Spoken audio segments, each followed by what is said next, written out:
But if you're looking to get more listings, this training is going to be for you. So stay tuned. Let's go ahead and just dive right in, guys. So the first thing that we're going to cover is going to be these are the 7 different ways. And the first thing is going to be referrals. We're going to talk a little bit about that.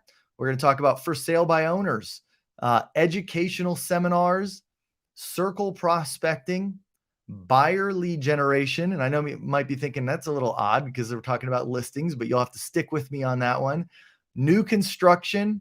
And of course, my personal favorite is content creation. So these are going to be the 7 things that we're going to talk about today. So if you've got any questions about any of these different things, go ahead and ask them in the chat. I will get to them at the end of each little segment that we do. But yeah, so anyways, I've done every single one of these ones here at some point in my career. So I do have firsthand knowledge, firsthand training that I can give you about it. So hopefully that'll be helpful to you. I'm not telling you to go out there and do all 7 of these things tomorrow. That's just not how I roll. You probably have seen any of my training. You'll know that I'm very, specific about be sure just to keep things simple. Go out and try and do one thing perfectly over and over and over before you just try and do a bunch of things lukewarm, right? So don't get me, don't get it wrong and think, okay, Kyle's telling me to go, I got to go do referrals. I got to build my for sale by owner business and then do some seminars. No, pick one of these, go out and master it and take it to the, full extreme that you can. And then once you have everything set up and done, then you can go out and try another one of these. All right. So the first one, referrals, guys. This is, I think, one of the number one ways that we all get listings. If you talk to any agent who gets most of their listings, it's typically through either their sphere of influence and getting referrals or repeat business through their sphere of influence, or they're getting referrals from somewhere else. And any of these different referral sources can be their own business. Like literally you can make a business, a listing real estate business from any one of these in particular. Like I know an agent that literally gets the majority of their business from a divorce attorney. And so, that's like one source, but that could be the only source you need, right? So that's where when I'm telling you, to go out there and take these things to the extreme, that's what I mean. Like don't do these things lukewarm because then they won't really work very well. But if you go and use any of these ideas in particular, go out and learn more about it. Like this is just a general overview of everything. But once you kind of pick something, then start to be really specific in what you're learning and what you're doing day to day. And go out and do it. So of course, sphere of influence, you're going to hear that, but a lot of times some people might think like, oh, I don't have a sphere of influence. I just moved here. Or I don't really, know a lot of people anyways. And I don't want to bother the people I do know. Maybe you feel that way and you'd rather build a business outside your sphere. That's fine. But lender, title rep, insurance, home warranty, inspector. I mean, these are all people that you're going to be willing to give business to them. Hopefully they would reciprocate and give you business as well. Now, obviously if you're a new agent, sometimes it might be difficult to try and say like, hey, Mr. and Miss Lender, hey, Mr. and Miss Home Warranty person, will you send me business? Because chances are they're working, their job is to go out and find a bunch of agents, right? Like that's who they get their business from. And so you might be one of 50 agents for your lender or one of 50 agents for your home warranty rep. So like, why would they give you business, above and beyond somebody else? Well, you need to stand out, right? Like, so if that is going to be something that you want to do, find a way where, where you stand out to them, and either through, your work and like what you've done, or just your relationship with that person, you've got a really good relationship. CPA, that's another good source. Now, like, so, and typically with a CPA, they may not have as many, real estate agents that they're already referring business out to. A lot of times, a CPA will know quite a few agents, but maybe not as many as like a lender or a title rep, that type of thing. But again, you got to stand out. You got to make the relationship important, right? And then of course, hopefully you got business that can go both ways, right? You can send them people and then they can reciprocate. Like I mentioned, divorce attorneys, estate liquidators.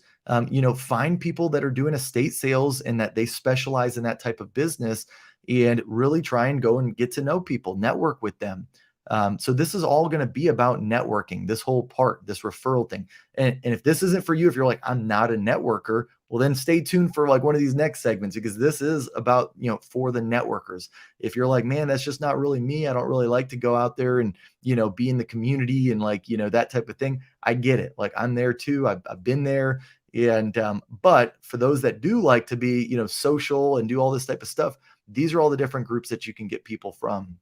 Um, Agent referral groups, hit or miss, depends, if you can again stand out in an agent referral group, add value to the real estate community. Like I get more agent referrals now because of what I do on YouTube, and like, people that want to reciprocate and give me business because they know that I'm providing value to them, that I get a lot of out of state referrals, people, or even, in state, where people will send me referrals to work. And I didn't get any of that kind of stuff before I started to add value to the real estate community. And so, but that is a big opportunity, right? But if you're just like one agent in the sea of a bunch of agents thinking you're going to get a bunch of referrals from other agents, it doesn't usually work like that. You've got to do something to stand out. So let's say that, you start really participating in lab coat agents, or you really start participating in agent closers on Facebook, any of these types of different groups. Or, within your brokerage, maybe your brokerage has a referral group or referral opportunity, and you can start to make it known that, hey, you're adding value, you're putting training, you're answering people's questions.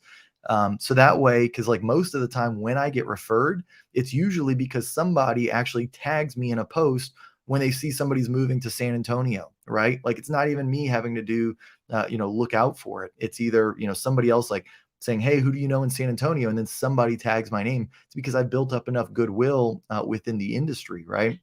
So that's how those agent referrals really work well. Either that, or of course you can, go one by one and, start to build relationships with agents one off. But again, typically the amount of times that an agent might know that there's somebody moving to your area and send you business, it might be few and far between. So you'd have to have a lot of different relationships with agents. Human resource people. I mean, I've got a lot of business from different HR people, people that were, had like, I would specifically look out for HR people because they always know when people are going to be moving in and moving out. And if you've got a good relationship with an HR person at a company, a lot of times they can refer you business. So that might be something, maybe you already know HR people in your sphere, right? Like, and you haven't been purposeful about connecting with them. Well, now if you know that they're in HR for some company, that definitely is a big opportunity. That should be like an alert that like, I need to get to know this person better. I got to strengthen my relationship with this person. Business owners and community influencers, those are really important. Like if you're in your community and, it could just even be like on Instagram, right? Like if you're on Instagram and you see somebody's got a lot of followers, within your market, or a business that has a lot of followers, it's trendy or something like that, go find the owners, meet the people and really get to know them, trying to build a relationship. I promise you, there's probably not a whole lot of real estate agents that are that tactical that they're actually, strategically going out and doing that. And that's a longer term strategy. It's not like, overnight you're going to build this relationship where this influencer or this business owner is going to all of a sudden start sending you deals. But if you can add value to their life, if you get interested in what they're doing for long enough, chances are they're going to start to take notice of what you're doing. And that can move the needle quite a bit, right?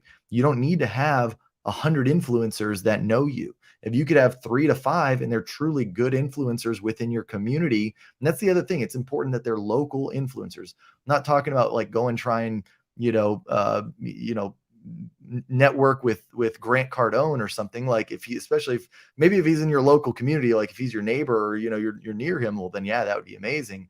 But like, I'm talking about just like, local restaurants or like people that do food reviews on Instagram or people that go to different like events and venues, and you always see them within the community. They've got a lot of followers, that they're influential. Those are really strategic partnerships that you should pursue. And then in my business, I always had a lot of teachers, nurses, firefighters, police, military. If you have those people in your life, they're very good at networking and giving referrals. And so you really want to be strategic with those types of people, because those are the ones that I found would always refer me a lot of deals for whatever reason, right? Like they're in industries where they're always working around a lot of people, and so there's always an opportunity for them to share your name. So, all right, that's the first one. That's referrals. Let's see what we've got for some questions here.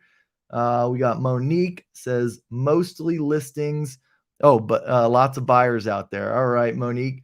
So she was just talking about how she's getting her business. So that's cool that you're getting mostly listings like right now. I'm sure a lot of people want to be in your shoes. Military relocation. There you go. Yep. Edward says military relo. Absolutely. That is what I talked about at the end there. With that military is, a lot of times people are moving in, moving out. Now, obviously, that strategy works really well if you are yourself military. You don't have to be, but a lot of times, military want to kind of keep it within their community. But if you are military or prior military, that's a great way to start to really tap into that community. Let's see. Yeah, there's a special course on military relocation that you can attain a designation for. That is true. Thank you for that. Martin or Martine, I think it's probably one of the two. Martin, good to see you on the show here. Let's see. Have a question for Kyle about listing lead generation. Oh, I'm reading your comment, Jeff. Love it. There you go. We'll put that up there. Nice. All right, good stuff. Well, let's go ahead and move then on to the next topic here, guys. We are going to head right over to for sale by owners. One of the ones that you might have noticed that I didn't put on there, just because we're trying to talk about up-to-date things that are going on in today's market, is expired listings. I didn't put that on there purposefully, just because we know right now, expired listings, they're not as common. They're not as prevalent right now. That's not to say that it's impossible or that you can't get business from it, but it just wasn't one of the ones that I wanted to talk about. But for sale by owner is certainly still a very viable option. You might have to get a little bit more strategic with how you do them. But I think there is a lot of still potential with for sale by owners, maybe even more potential than we've seen in the past, just because a lot of homeowners, it is a seller's market, and they kind of know that it is. And so they think, well, hey, I can sell my home. And they can. A lot of them may be able to. But what ends up happening is it ends up becoming harder than they thought, or they don't get as much traction as they thought. And so even though it is a seller's market, a lot of them find themselves a little overwhelmed. And so I think that there's quite a bit of for sale by owners out there. It's got to be up to you to go and prospect for them. And so a couple of the ways that you can find them, of course, on Zillow. However, Zillow doesn't give you phone numbers now anymore for the sellers most of the time. And so you're going to need to use like another tool typically to try and get a phone number for them. Like to use RedX or like Coal Property Resource for the data. And that way you can obtain the phone numbers for these different for sale by owner listings. If you sign up for like RedX, that'll literally just give you a list right away of all the new for sale by owners. You don't need to go through like Zillow or Facebook Marketplace or Craigslist. RedX typically will scrape all of those places for you and match it up with the data's as far as their phone numbers go, so you can just call straight away. And so that's why I like RedX. I've actually got an affiliate link for RedX. If you do want to go, try it out, I think it's kylehandy.com/ or kylehandy.link/RedX. So, and you get like $150 off if you go try that. I've used RedX in the past, and that's my favorite out of all of them. I've used Vulcan 7, I've used Mojo, but I do like RedX the best. But if you're going to do something like for sale by owner, getting strategic about it and getting organized about it is probably one of the most important things. If you don't have a system, doing for sale by owners is really difficult. And also, if you're looking for a script, I know a lot of times people are looking for scripts for sale by owners. I do have a script on my blog. If you go to kylehandy.com /blog/learn/for sale by owner or FSBO script, you'll be able to check that out. But typically, and there's also all sorts of other for sale by owner scripts out there. If you just look on RedX's page, they've got a good one as well. The Close has a good, I think they've got like 7 or 10 different scripts you can use the thing with scripts is, they're good in the beginning because, you don't know anything of what to say. So at least they'll get you started. But then at some point you start to just get comfortable and familiar with it, and you can start to be your own and get your own voice. But for sale by owners, I think are a very viable option. A lot of owners, they just get frustrated with the process. Maybe they get a little overwhelmed with the process. And so it's all about timing. And so you got to be consistent. It's not like a once and done thing, but if you're consistent week in and week out, and then you're following up with them, that's the big thing too, is following up with for sale by owners. Most of the time you're not going to get a for sale by owner on the first phone call. So it takes multiple calls. It takes building a relationship, maybe giving them a little bit of line to go out there and not do so well, because that's usually what ends up happening, even in this market.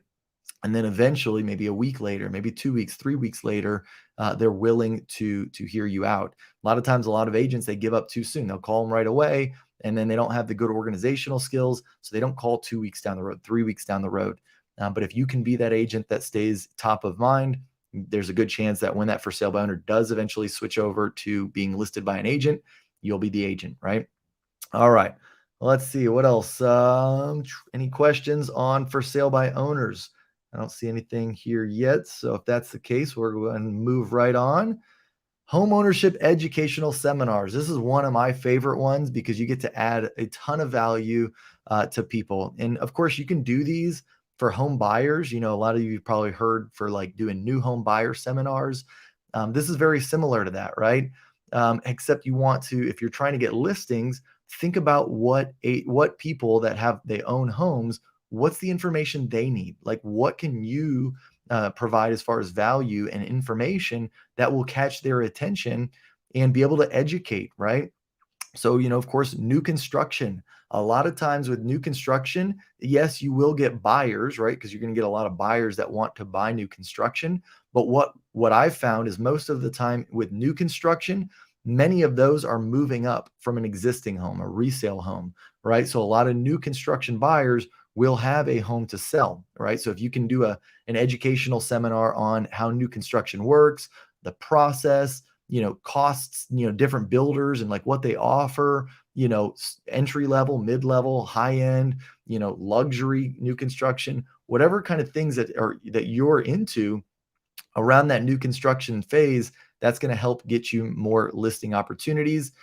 Real estate investing is a good one. If you can help home buyers or home sellers learn about real estate investing, you'll find that, yes, of course, a lot of them will want to buy investments, but many real estate investors will also have a lot of opportunities for you to list properties for them, right? Maybe they want to list their current home and buy a new home or buy two new homes, right? Like they've got so much equity now. They're like, hey, I want to buy another home and buy an investment property, right? So now you list a home and you get to be on two buy sides. That's happened to me before. So, I mean, there's all sorts of things, but on that real estate investing space, you can get a lot of listings. So definitely, check that out and help educate, because if you can get connected with investors, that's a really good opportunity. Of course, home maintenance and home renovations. Obviously, you're targeting people that already own a home, right? If they're renting, they're probably not taking the extra initiative to go learn about home maintenance, right? Like they're letting their property management do that. Same thing with home renovations. They don't really care about building appreciation in somebody else's home. So you're typically going to get the people that show up for those are going to be homeowners, right? They may not be a homeowner that's ready to sell tomorrow, but if you keep doing these consistently enough, a lot of the times you will start to find people that are ready to sell or will be ready to sell soon. So, home renovations, like what home renovations can homeowners do that will increase the value of their property the most, right? Like what are some easy things they can do? Home maintenance, just letting people know like, hey, like what are some things that you need to do to keep your property in the best shape possible, right? Like HVAC systems and servicing that, septic systems, any stuff like that that you can talk about for home maintenance is going to be really helpful. Property taxes. Now, obviously, this is a buzz one, especially when it comes to like, like when people they send out the new notifications, like April, May is when they do it here in Texas, and a lot of times people are getting their property taxes back, and they're seeing like, oh my gosh, they've increased 30%, 50%. How do I fight these? Like, how can I like, lower the value if I want to, so I don't pay so much in taxes? Are there companies that do that? That's where having doing a seminar on property taxes can get you in front of a lot of sellers. Estate planning, right? So just something to do with like, and this might find you some older sellers, right? People that are trying to get ready to offload their estate, and and they want to know what the best way is. How can they downsize, that type of thing. So I mean, just getting real creative about, like, it can be a niche that you want to serve, right? Maybe you want to work with seniors, right? Like, or 55 plus or whatever, and you want to do something about, how they can sell their home and move into a smaller community, something like that, right? But find a niche that you want to serve that involves home sellers, and these can be in person, but they could also be like Zoom, right? Like, you could do a virtual webinar for this in your community. So, get creative with it. I know it's nerve wracking at first to start something like this, but I promise you, if you just create a slide deck, take some time, invest in, like, even if you don't know everything right now, build a slide deck, get your bullet points out there, and literally just, kind of learn a little bit more so you can talk about it in an organized way. And then once you've done it once, it's so easy to do it over and over and over. And then you can start doing multiple of them. It gets really easy, right? Neighborhood and area updates, especially if you're living in that area already, these can be great because you're talking about, just basically people that want to know what new restaurants are coming in, what construction is going on, down the road. Is there a new school coming into the area? Like, be the person that knows all this stuff, and do a little home ownership seminar about that, right? For your community, host it at like a little local area. It could be a little park or something, or a restaurant that's willing to let you have a room. And then of course, you have to promote these and make sure you can market them so people show up. All right. Next one, or here, let me see here. Let's see, we got a question here. Jake says, best way to overcome the I don't want to pay buyer commission. Good question. So I'm assuming that's going back to our for sale by owner scripting there, or for sale by owner slide. I mean, and what I would say to that, Jake, as far as I don't want to pay the buyer commission. So I'm assuming this is like when you first call the listing agent and they say, hey, I don't want to pay a buyer commission. Hey, I totally understand that. I've dealt with that before, or I've heard that before from a lot of other sellers. One of the things that I've realized though over time is that you might be leaving more money on the table at what you're currently marketing it at by not having as much eyes on it. If I could show you a way that I could get you X amount dollars more than what you're currently asking, while still potentially paying a buyer commission and or a listing commission, would that be something that you're interested in? And so that's where you have to kind of see, because a lot of times either they're way, they think that their home is worth way too much and it's not, or they might be undervaluing it. Maybe it's not staged right, the pictures are terrible, and you can show them that if you were to take on that listing, you can potentially get them more money even by paying a buyer commission. But I think you start with that feel, felt, found kind of strategy. Hey, I get how you feel. A lot of agents or a lot of clients that I've worked with have felt the same way, but what we've found is, X, Y, and Z, right? So that's where I would go there. It's not going to work every time. There's no script that works every time, but it's mostly about just being ready and being prepared for that. So at the same time, just saying like, hey, I get it. And sometimes maybe it's not true. Like maybe you can't help them get more money than what they're currently doing. But I think by you being transparent and being honest with them, a lot of times that's going to mean more to the person than anything else, right? So if you honestly say, hey, look, I'm going to level with you. Like, here's what it is. Like, I'll just show you how much it would be, what I think is realistic. They're either going to say, okay, hey, you know what? I like this, or I don't. But at least now if you can move on with them or you can't. But then at the, beyond that, it is just a numbers game, right? And if somebody is dead set in their ways, you move on to the next one, right? And not everybody is going to be like that. So yeah, that would be the way that I would definitely talk about that. Monique, seminars are what I want to do. Well, go do it, Monique. It's awesome. Definitely. It's a great way to add value to your community. you, number one, are adding value, but number two, you're also positioning yourself as the expert. So anytime that you can do those two things at the same time, that's a great way to start generating leads. All right, cool. Let's go ahead and move back on here, guys. Let's see. So next, we're going to talk about circle prospecting. All right. I love circle prospecting. If you don't know what circle prospecting is, you can actually head over to my blog. I've got a blog post that talks all about circle prospecting, gives you some ideas. But essentially, it's what you're doing is you are building a geographic farm. You identify an area that you want to really service. You want to be the main agent in that area, and you're going to try to do multiple things with that area. So it's not just doing one thing that typically works. Let's say that, I live in Spring Branch, right? And this is my neighborhood. Well, number one, you want to pick I would say a neighborhood or an area that's probably anywhere from like 500 to 1,000 homes, right? Anything larger than that, it's going to be really hard to get enough market share, like enough, unless you just have a huge budget for like advertising. But I would start with, like, if you have a small budget, start with 500 homes or maybe 300 homes. But if you have a decent budget, maybe you got some money to invest, you go as large as maybe 1,000 homes right away. So that might be one neighborhood. That might be a few different neighborhoods all in the same area. But that's the important thing, is that they're in the same area, because you're going to be doing a lot of things in that area. And so ideally too, you want it to be kind of close to you. So you're not having to drive all the way across town, every single time you want to do something for that area. But essentially what I like to do for circle prospecting, number one, you do have a dialing presence. So you are going to be calling people within your geographic farm. I love to use Redx also for circle prospecting. You're going to want to have some incorporate mailers into it. And the cheapest way that I've found for like mailers or postcards is going to be, creating my own postcard on Canva, very easy to do, and then sending it out through EDDM, which is Everyday Direct Mail, which is through the U.S. Postal Service. And you basically sign up for like a mail route, and usually that mail route will go right through the neighborhood that you want. Sometimes there's some overlap. Sometimes you might miss a couple homes or a couple people that you might want to get, just because you have to just use whatever the mail route is. But it's going to be the most cost-effective way of doing it. And so, but having a phone presence, having a physical mailer, physical, postcard going out to that area. Also, then doing open houses in the area.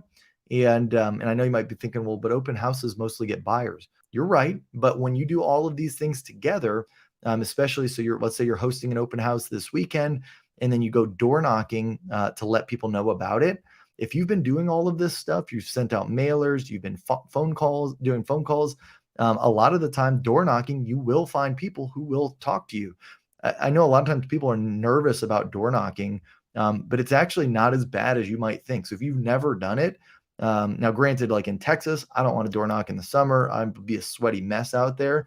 But like if you're in an area that you want to do door knock and that makes sense for you to do it, then by all means, it's not as scary as you think, right? Number one, like 30% of the doors will open, right? So most every door, 7 out of 10 doors you knock, they're not going to answer. But 3 out of the 10 will, right? And those 3 that you do get a person on the other end, about 50% will be somewhat receptive. They'll actually have a conversation with you, and the other 50% will probably want nothing to do with you. But you kind of have to know that and get over it, right? And you just move on to the next one. But especially if you've been doing some other stuff, like you've got some community events maybe that you've hosted in the past, or maybe you're about to host a community event, and people see that you've got a good heart, you're an honest person, they really don't have to be as scary as you think, right? Doing the door knocking. But yeah, community events, that's another big one, doing stuff at, local areas, local gathering areas where you can host stuff, or maybe you're just tagging along on another event that's already being hosted. You're a sponsor, or you're an invited guest or something. But just trying to know what is going on in your geographic farm, and always doing something whenever something is happening there. So mark down your calendar, like be strategic, kind of look on Facebook events, go to the different, like if you go to Nextdoor and you start to see like what things are going on in that neighborhood, when HOA meetings are taking place, when any of this stuff is taking place that you can be a part of, you want to make sure you're there. right? And when you start to do that, circle prospecting is going to be a big opportunity for you to really start to get a lot of listings. Yes, you'll get some buyers from it too, but most of the time, because you're focused on communicating with people that are in homes already, you're going to get a lot of listings. Um, you can, of course, throw in social media. You can also throw in content creation for that is specific to that area, so people start to see you as the expert. So these are all different ways that you can enhance your circle prospecting efforts. All right. Let's see. Chad says, have you ever considered sending to PO boxes in your area? I'm not quite sure what you mean by that. I mean, I have not. Most of the time, I would say, like with PO boxes, I'd have to understand what the strategy is there. But I would imagine, yes, you'll get some people that have PO boxes that are going to have homes as well. But I don't know. I'd have to know more about what your strategy or what your overall goal would be. But I've never done that personally. Typically, I like to send them to people's addresses. The other cool thing too that you'll get with circle prospecting, though, thinking about it, I didn't mention this, is you'll get a lot of absentee owners, right? So like, which the nice thing about absentee owners, these are people who own the home, but they're not living there currently, right? So like maybe they're renting out that house or something. And so you can set up a whole separate campaign for these people, especially right now, because a lot of these absentee owners, they have so much equity built up in their home. And yeah, maybe it's been renting good for them, but it's pretty tempting when they can cash out, 100, 200, $300,000 in equity. And so absentee owners can certainly be great opportunity. And you'll be able to see that because especially like with like Red X or Coal Property Resource, it'll tell you like, here's the home address, but then here's the actual owner's mailing address. And if the owner's mailing address is different than the property address, you pretty much know that that's going to be an absentee owner. And so you could even do a whole campaign around absentee owners and just trying to list their homes for them, whether they have tenants in them currently. You can sell that home to an investor, or if they're, maybe the tenant's, contract is almost up and they're going to be, selling the home vacant, right? Just as like a regular listing.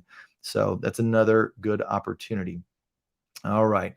So let's go ahead and move on to the next topic, which let's see here. We've got, all right, buyer lead generation. This is the funny one. So I brought this in here because I wanted to almost like catch your attention with this, because you might think like, well, but we're talking about listings. Well, yeah, but what I've found is that usually between around 35% of the buyers that I helped, throughout my career, I took all my numbers, 35% of every buyer that I helped had also a listing, right, that they needed to sell beforehand.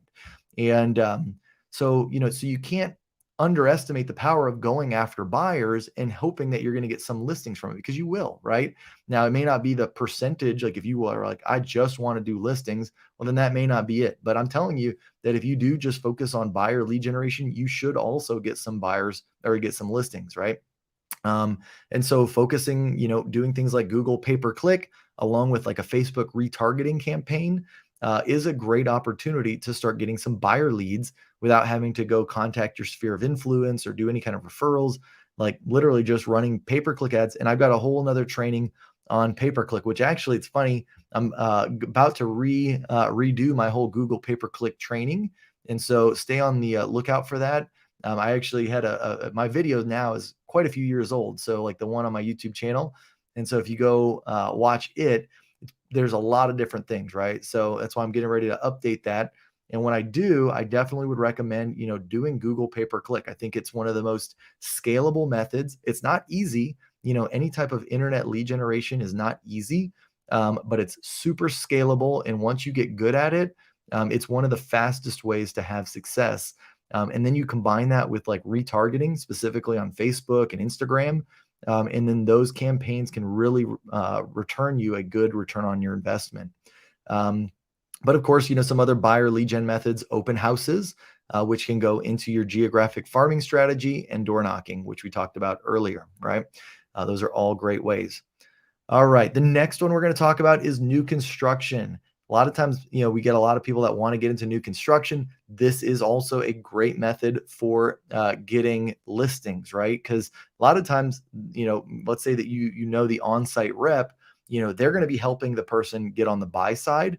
but they need help getting that person's home sold typically. So you're going to have a lot of opportunities when it comes to listings.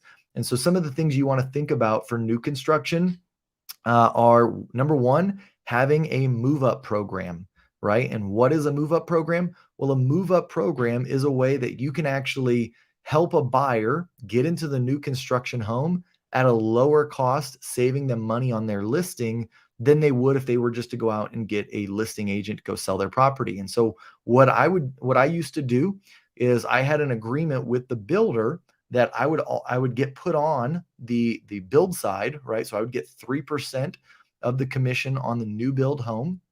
And so therefore, I would then list their home for 4.5%, right? So instead of 6%, which is what we typically get here in Texas, I would list it for 4.5%. So I would still give the buyer's agent 3%, and I would take 1.5% on the listing side. And the reason I did that, the reason I was able to discount it so much is because I was literally just pretty much getting put on the buyer side deal of the new construction home. And typically the new construction home was worth more than the home they were selling. Most of the time people were moving up, right? That's why it's called the move up program. And you can have it a little bit different. You can also have like a little disclaimer in there and say like, we also have a move down program. If you're downsizing, we do the same thing, but at 5% instead of 4.5%, or, you hold back a little bit just because, maybe it's not going to be as advantageous to you as the agent, right? But just having some thought through that, having some material made up, making your own templates or flyers or something. So when you go to these new construction on-site sales reps offices, you can like look like you've got this thing together, right? Like even if you've never done it before, look like you've got this thing together and just tell them like, hey, this is my program. I'd love to offer it to any of your clients that come through that have a house to sell. If you've got a track record of selling homes already and listings already, share that with them. Say, hey, I do X, Y, and Z. My average days on market for my homes that I list are all within 4 days or something, because right now it's so crazy. Every listing sells so fast. I remember going in there and like being prideful that like my average days on market for my listings were like in the 40s, right? And that was good compared to the average. The average was like, close to like 90 days or something, which was like 3 months. But mine was 40 days, and I was proud of that. Now, if I went in there and I said my average days on market was 40 days, they'd look at me, they'd probably laugh at me, right? Because they're like, oh my gosh, you must be the worst agent in the world. Um, but yeah, so move up program, guaranteed buyout, which, it's not as attractive right now. I mean, sellers know that it's a hot market. Doing a guaranteed buyout where, you basically are saying like, hey, if your home doesn't sell, I'll buy it for X, Y, or Z. I think that's almost now not as it's not as appealing of a strategy. Although there are still some people that do it, and do very well. Like you'll see the people that have the billboards, all this type of stuff. A lot of times that's what they're doing. So obviously, I mean, it does work at a big level. I don't know on the smaller scale if it's that that impressive, but I haven't done that in a while. It's pretty easy. I mean, if you're wondering like how that works, Craig Proctor actually was the one that started that system a long time ago. And so, I mean, you can still find a lot of, examples and ideas of how people are doing that. But a lot of times, basically what it's doing is it's a marketing, kind of ploy. Basically, the amount of homes that you end up would have to buy is so, it's probably so rare that it'll never happen. But that being said, I mean, you do want to, before you would do something like that, make sure that you could fulfill that obligation should it come up. So if that's not something you could do or would want to do, then maybe that's not a strategy for you. But basically what you're doing is like saying, it's almost like as if you were an investor, because like if you don't sell it at a certain price, you'll buy it for 10% less or 5% less or whatever. And at that price, you're getting it for such a good deal that that you could go out there and resell it and make some money off of it. But I wouldn't necessarily say that's an attractive one right now, but I just put it on there because times change always. And so knowing that that's something that could be potentially important down the road, it is good to have that for new construction. Sometimes people just like to know that, hey, I've got a guarantee. Like if they're building a house and they've got to be in, let's say in 6 months or something, they want to know that their house is going to be sold, like no questions about it, right? Some people just like that guarantee. And so having that, as a program you have in your back pocket could be a helpful tool. Doing open houses for builders. Again, this is just kind of building the relationship with the on-site representatives, and offering to help them market their listings, which their listings are typically like, new construction spec homes, right? So like if they've got spec homes that are, at this time, I mean, you might have to go to like where it's at just sheetrock or something, right? Because a lot of times, new construction is not going to have completed homes just sitting around. Some might, there's definitely still builders out there that do, just depending on how many homes they're trying to build, and what area you're in. But you might have to get creative, like do them at frame stage, do them at sheetrock stage. But when you get people that come in, yes, you might find some upper unrepresented buyers that you can work with. But again, like the biggest thing is that a lot of times people buying new construction homes do oftentimes have a house to sell. So, like I said, just in general, I would work with about 35% of my buyers would have a house to sell.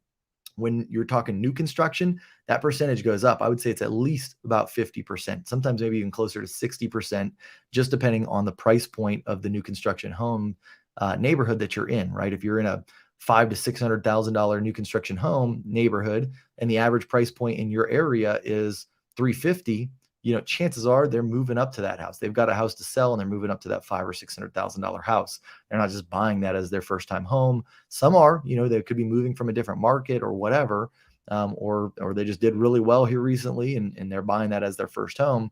But most of them are going to have a house to sell. The other thing too is just building relationships with the actual new construction owner. Like if it's a small builder, if it's not like a DR Horton or a big national builder, like maybe it's a small local builder, a custom builder, having a relationship with them or building a relationship with one of them or the sales manager can actually get you listings. Because most of the time, if it's a big builder like a DR or a KB Home or something, their on-site reps are the ones that are doing the marketing and kind of listing those new construction homes. But if it's a smaller operation, they may be looking to partner with an agent that can be the listing agent for all of those new construction homes. And so that might be an opportunity to pick up a lot of listings all at once.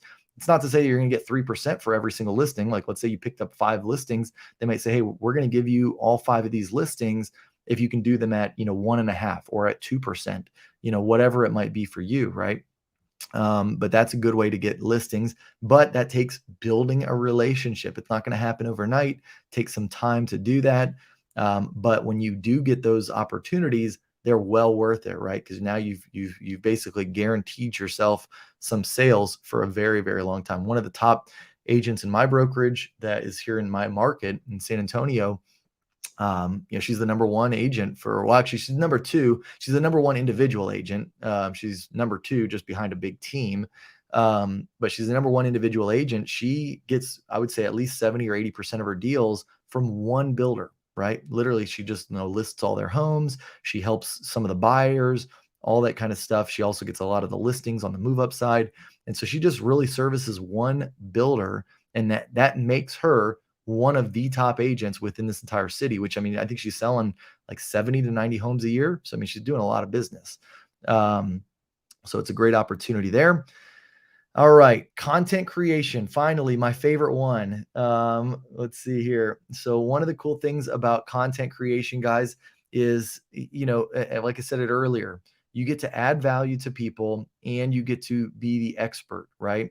And you can, I've got a lot of great content ideas for you. If like maybe your thing is like, well, I just don't know like what to make a video on, or I don't know what to make, whatever, blog post or a social media post, whatever type of content you're trying to create. I just don't have the ideas. Head over to my blog, go to kylehandy.com/blog /learn /real estate content ideas, all with a hyphen in it and in between. And you'll see I've got a post that gives you 100 of your first content ideas that you can make. And a lot of those content ideas, they'll speak specifically to sellers.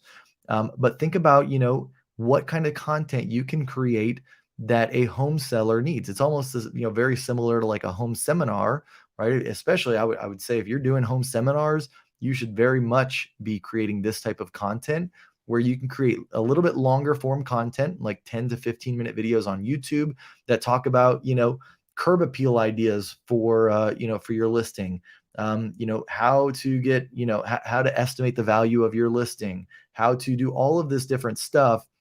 And but just put yourself in the shoes of a seller. Like, what are their common questions? What do they need? Right. And just create content around that. And then you can even do it on shorts and reels and TikTok, like little 1 minute or less videos. That's really helpful and impactful.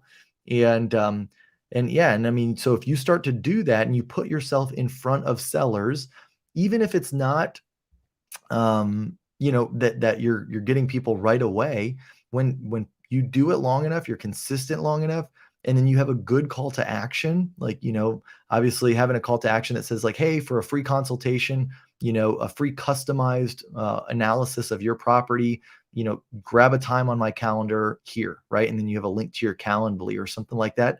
And then you just have that message always out there going. And then you prove that you're willing to keep being helpful to sellers. Then you will get sellers as your target audience, right? You'll get a lot of people that are looking to sell. And I love that strategy. It takes maybe a little bit of time, but it doesn't have to take forever, right? I mean, like, I know people on YouTube that are starting to have success within their first 3 to 6 months of making videos. A lot of times those people on YouTube are doing a lot of the buyer focused videos, which, I mean, that's fine too. I mean, you could have a mix, have some buyer stuff, have some seller stuff, but definitely think in the idea, if you want to have more sellers, what value, what topics can you talk about that really speaks to sellers, and make that a big priority when you're coming out with your content. But a lot of times when you see people's YouTube channels, agents' YouTube channels, it's like 5 things you need to know when moving to this area, and that's going to speak to the majority of the audience that's on YouTube that's looking. It is a lot of buyers. It's a lot of outer state people that are moving into the area. They tend to go to YouTube first. But I mean, that's a really great strategy. You can still get a lot of deals and leads that way. But think of it too. I mean, there's still going to be some sellers that live in your area and they go to YouTube now. That's more frequent, that people are starting to accept that method, and they're going there, they're learning from it.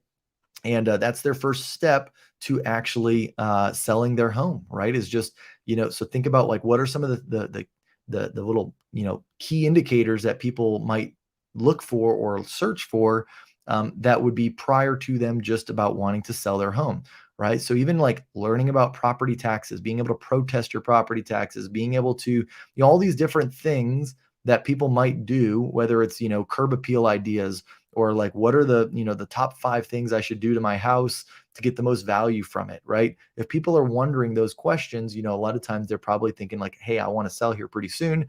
How do I set myself up for that, right? So just thinking through and creating content around that, but don't just do it, out of whim. I mean, go on and actually start to do some keyword research. I've got some videos on my channel, my YouTube channel, that talks about how to create a YouTube channel for you as a real estate agent. And one of the first things I talk about is keyword research and how to do keyword research. And that's a really important thing, because you can actually find out what sellers are actually selling, or what they're actually asking, right? There's like, you can go to answersocrates.com and you can just type in, like a topic, like you could, put selling your home, and it's going to give you all of the questions that people type into Google related to selling your home, right? So you can go to Reddit, find out like, what are homeowners? There's a subreddit for homeowners. What are they searching for? What are they typing into Reddit as like some of the most common questions that they might have? Quora is another good one, Quara. All these are great ways that you can find. You don't have to come up with the ideas. They're already out there. You just need to go in and identify them. You may not even know how to answer them when you first see them. But then if you do enough research, a lot of time on these places, on Reddit, on Quora, you can find answers. Like, people have already answered the question. You just need to use it your own voice to answer it for other people, right? So those are some of the biggest ones, guys. And that will kind of end our slide deck. Those are our 7 different techniques that you can use to get more listings. But I'm going to stick around, guys. We got a few more minutes. If you've got some questions, go ahead and post those questions in the comments, and be happy to answer any questions. But also let me know, as far as your listings, do you have any other ideas, any other things that I didn't talk about, that you're doing to have success with listings? go ahead and throw that in there if you don't have a question. And I'd love to read those aloud on air. That way I can maybe give some other people some feedback and some thoughts too around listings. So, all right, cool. Well, very good. Look at this. It got a little ticker on the bottom. What do you guys think of that? That's pretty cool. I'm loving StreamYard. So if y'all, if you're wondering, I used to use Restream and Ecamm, and it was like $150, and it was very clunky. It didn't work very good. And literally, I moved over to Restream just this past week, and I'm super impressed. And it's like, I went with the professional plan, which is the most expensive one, and it was, $40 a month. So I thought that wasn't too bad. So definitely, if you're doing live streams, if maybe you're going to start doing live streams for your audience, if you've got a real estate channel already on YouTube, definitely recommend you checking out StreamYard. So, all right, let's see. We got Jake says, I thought we were about to get the score from last night's game. Love it. We're gonna have to put something in there, some like real estate stats or something, right? So it looks like CNN going across the bottom there. Love it. Monique, she says, love the new live stream format. Very cool. Thank you so much for tuning in, Monique. I love it. All right, guys. Well, that being said, we are going ahead and we'll close things up. If you got any questions, well, first, before we do that, if you haven't liked the video, hit the like button. Definitely, subscribe to the channel if you haven't already. And then let me know if you're watching this on the replay.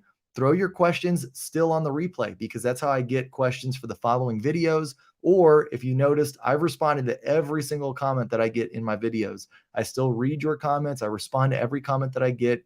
And so if you want to interact, make this thing fun, leave me a comment below. And if I can help out in any way, I'm always happy to help. So, all right, that being said, guys, thank you so much. Have an amazing week. And we will see you again next Tuesday. Take care, everybody. Bye-bye.